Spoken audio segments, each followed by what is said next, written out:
अस्पताललाई व्यवस्थित गर्ने। मिलिया में खून जरे खेत में पसीनावा, तबहू न मिले देखा पेट भरे तनवा। नाकादेखि परासी बजार हुँदै महलपुरबाट हाम्रो छिमेकी मित्र राष्ट्र इन्डियाका करोडौं जनसमुदायहरूलाई चाइनाको बोर्डरसम्म पुर्याउने बाटो खोल्ने र त्यो बाटो स्तरीय बनाउने प्रतिबद्धता म तपाईहरुको बीचमा व्यक्त गर्न चाहन्छु। आदरणीय जनसमुदायहरू,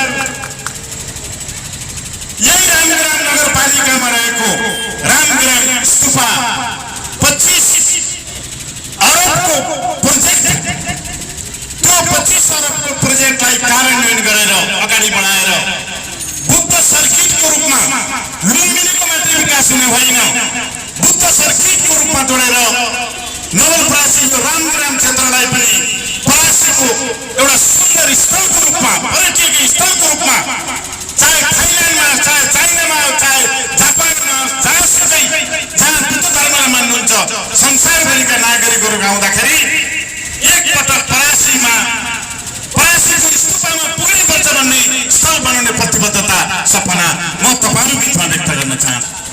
अस्पतालमा म अस्ति 3 पटक बसे। डाक्टरहरू त हुनुहुन्छ, सधैँको मेहनत गर्नुभएको छ, तर आवश्यक डाक्टरहरूको दरबन्दी पुरा छैन।